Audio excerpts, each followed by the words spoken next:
Guys, make sure you're following us on Spotify and Apple Podcasts. It massively helps us out. Enjoy the episode. The shirt behind me. Yes, man. Newcastle United are in the news at the moment. It was always going to happen. We were always going to reach this stage. They are now the richest club in the world. Yeah. Unbelievable. How's that happened? And do you agree with it? Well, I mean, probably. I mean, like in terms of a footballing standpoint, 'cause obviously there's a lot. Yeah, no, I think on the ethical side, you can't really. It's not ideal, but it's not fair to draw the line now. Yeah, yeah. You turn in a blind eye. Football went years ago. Let's be honest. That's why I like non-league. Look at the World Cup. The top flight has been sold to the highest bidder decades ago. Yeah, yeah, for sure. So you can't suddenly go, don't let Newcastle do it. The reason that's being made a thing is mostly because the other teams don't want it happen. Yeah, it is. City, were the last ones to sneak in before financial fair play. Spent loads of money. Yeah. Turned an average club into a world superpower. It's just a fact, right? Yeah. And Newcastle have the right to do the same as far as I'm concerned. If anyone can, they should be able to do it. And they're actually in a better position because of how little they've spent over the last few years. I didn't realise that. 200 million. Yeah, I didn't realise it added up over time. Yeah, so Mike Ashley's been so frugal that now the Worcester's come in. They can actually buy whoever they want. What you could say is, Mike Ashley's actually saved Newcastle United by not spending and getting the best deal possible for the club. Yeah. They kept him in at the moment they're in the relegation zone, but keeping them in the league. How funny would that be? It won't. No, it won't. Obviously, it won't. But I mean, in terms of, it'd be amazing. Yeah, it would. So do you reckon this January you're going to see Newcastle splash the cash? I think they're allowed 200 million. Yeah, I think they'd be stupid to spend it all now. I think what they need to do now is they need to focus on the manager first of all. They've got to get a manager in who wants to play. People want to play for. They need to work apparently on the training facilities. They've lost a lot of players in the past who've gone there, seen the training ground, and gone, "This is toilet. I'm not coming here." So look at what Leicester have done. Leicester have done it very cleverly. Yeah. And these guys have got more money than Leicester. So do that, but better. Yeah. And they need to what they need to do in January, I think, is assuming they're gonna. There's no guarantee their results pick up between now and January, really. No, for sure. They can't buy players. Yeah. And they might get a manager in soon who might improve things. But who'd you get? Well, you've got to look at the Chelsea model. The way Chelsea do it is very interesting because, first of all, they left Ranieri in for a little bit when they got their money. Yeah. And then obviously Mourinho came in. But when Mourinho came in, he wasn't Mourinho. No. He was an untried, untested guy. He just was brilliant. So he won a Champions League, sure, but he was with Porto. He wasn't necessarily going to get the Man United. He wasn't the special one there. He wasn't the special one. In hindsight, he's been very special, but no one knew that at the time. So then, and they brought in players, and City did this as well. They don't go from, Lascelles to Sergio Ramos. You can't. They get some players like absolutely, City, Vincent Kompany became the talisman of their new movement. But when he was brought in before they had their money. Yeah. People forget that. He was brought in as a guy who had been at Anderlecht and I think Hamburg. Yeah. And he just happened to make the transition. So they need to buy some players that maybe could make the transition into a world superpower. But right now they just need to buy some players that make other players go, I'll play with him then. Yeah. That's what they did with the Alanos and even Robinho. Yeah, Robinho was unbelievable. He was their first superstar signing, wasn't he, realistically? Yeah. But because he went there, meant other players would be like, ooh, if Robinho's gone there, maybe I can go there. Yeah.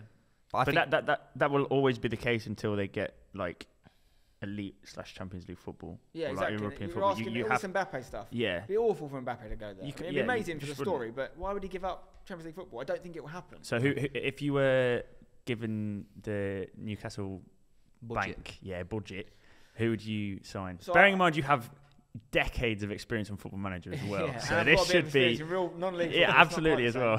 I would personally, what I would probably do is I'd really look extensively from tomorrow at the long-term logistics and things they can do around the club and the city to make it better.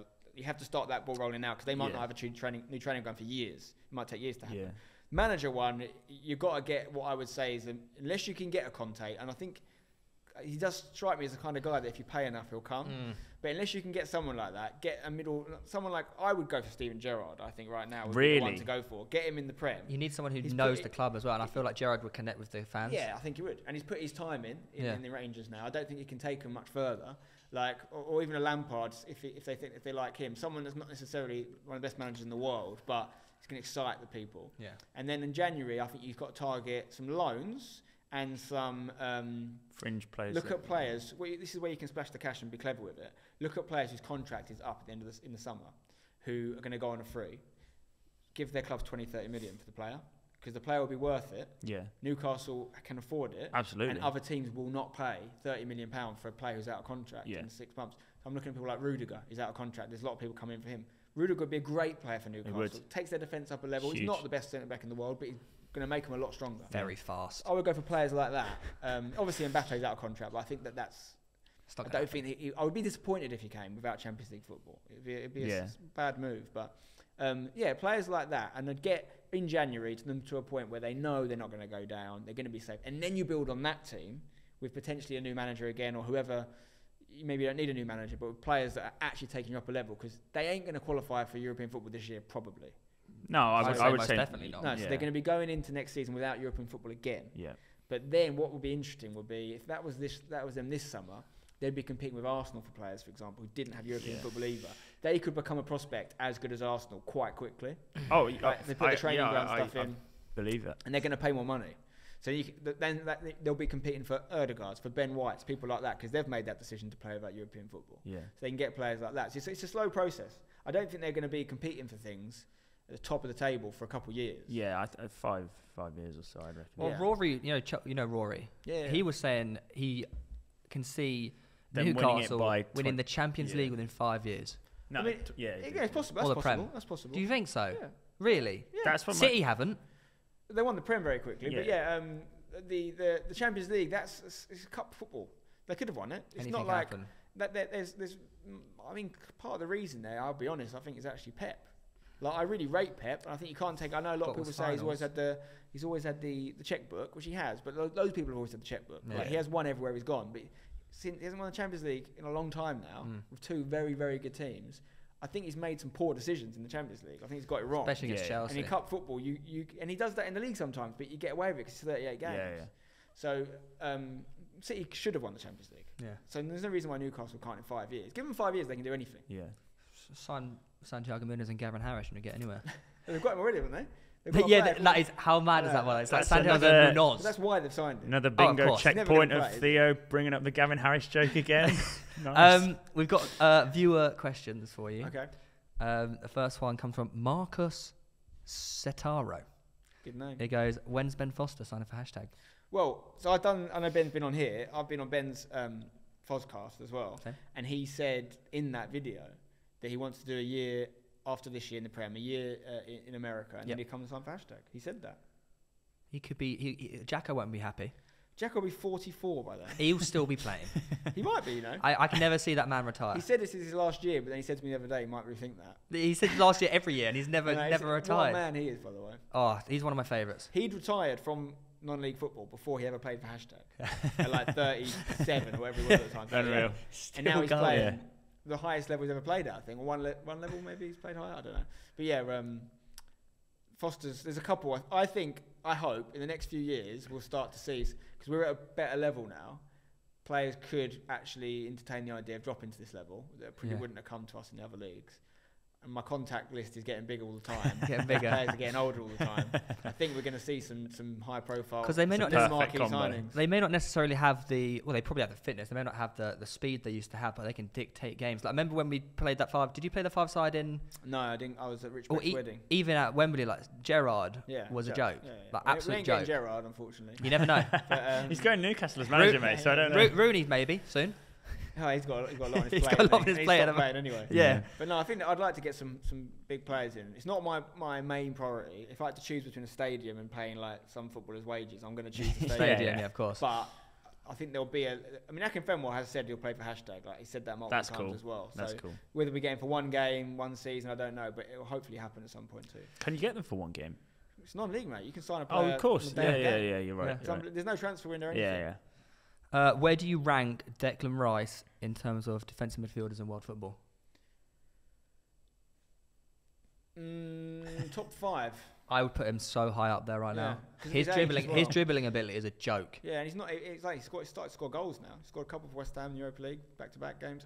I think he's up there, and he's young. So obviously Kante, all these sort of players are up there. But Kante, how many years has he got left? That engine he's got. Oh, you just don't know though with that. I mean, that's the never-ending engine. Really, right? Yeah, could be. Yeah, could be one of those freaks that does it until he's 40. Yeah. Ronaldo. But no, he's right up there. I mean, I got a lot of stick on a Sky Sports video about 2 years ago when they asked me to say who should Man United get to their rebuild. And I was picking all these players. And I said Kane. I said Sancho. A few other players. And I said Declan Rice. And I asked me to put a price against it. Yeah. And I said, they asked me to put a price that would guarantee they got him, not what they're necessarily worth. Yeah. And I said, Declan Rice, I can't remember if I said 50 or I might have said 100 mil. Yeah. And everyone was like, or maybe I said 100. And everyone was like, Declan Rice, West Ham, you're a mug, mate. Now suddenly 100 mil for Declan Rice doesn't look crazy, like a bargain. does it? It's not a bargain. I don't think we'll get that for him. But it's like, I was saying, what guarantees you him? Yeah. And it's because I really, really, really rate him. And he's a lovely, lovely lad. He is really, he really nice is. You touched on Harry Kane a second ago there. I'm not sorry to bring it back to Newcastle, but it's so relevant in world football. Do you think he goes to Newcastle to break Shearer's record? To be fair, it's funny because Shearer did a very similar thing. Yeah. Shearer is a Geordie, so that's probably why. But he was at Blackburn. He'd won a league already, so he'd got a league, something Kane hasn't done. But he could have gone to Man United famously, and he didn't. He chose to go to his boyhood club. With Kane, it depends on Champions League football, surely. That's the thing. And if you go to Newcastle, I don't even think it does though. I think if he's got legs in him for at least another 5 years. If you go to Newcastle, you're gonna have to wait a few more years for that. Maybe not for the cup trophy, but for the Prem. Depends on the other offers. I don't know exactly what went down there, but if I was to guess, it's that Daniel Levy made him a promise: you can go if you don't win a trophy. That came about, and he went, "Yeah, I never said how much for." So he's then gone, I want 250 million for you. Yeah. And United are like, we're not paying that. And he's like, well, I've not broke my promise, Harry. I said I'll sell you. I just wanted a certain price. It's business, like it's good business, terrible ethics, right? Yeah. So Kane probably, I reckon, hates him now, wants to get out, but he also doesn't want the Spurs fans to hate him. So he's got to do things the right way. Yeah. If United, he's an incredible professional as well, though. He's a good lad. The utmost of Premier League players, like the best you can get, really. And that's why I think he stayed, basically, because he didn't want to not turn up for training, do all this stuff that people started to say about him. So he's like, I'll do it properly then. But I think if the opportunity comes for him to leave, Newcastle will pay what Levy wants. Yeah. But it has to be soon. It has to be soon, I think. I don't think it should be in a couple of years. I think it has to be this summer. Yeah. He has to go January. this summer. They're going from January. Well, to be fair, Spurs aren't really kicking at the moment, are they? Like, imagine that. He's got ASM to supply him as well if he does go. I mean, Will and Brian he'll lose stay, their minds. There's a couple that could stay with the ship for a bit. Willock? Yeah. Willock will. You don't spend 30 mil for him to live anyway. He'll stick about. There's a couple of Lascelles maybe. He's got a bit about him. I don't know, but most of them will all get shipped out one day.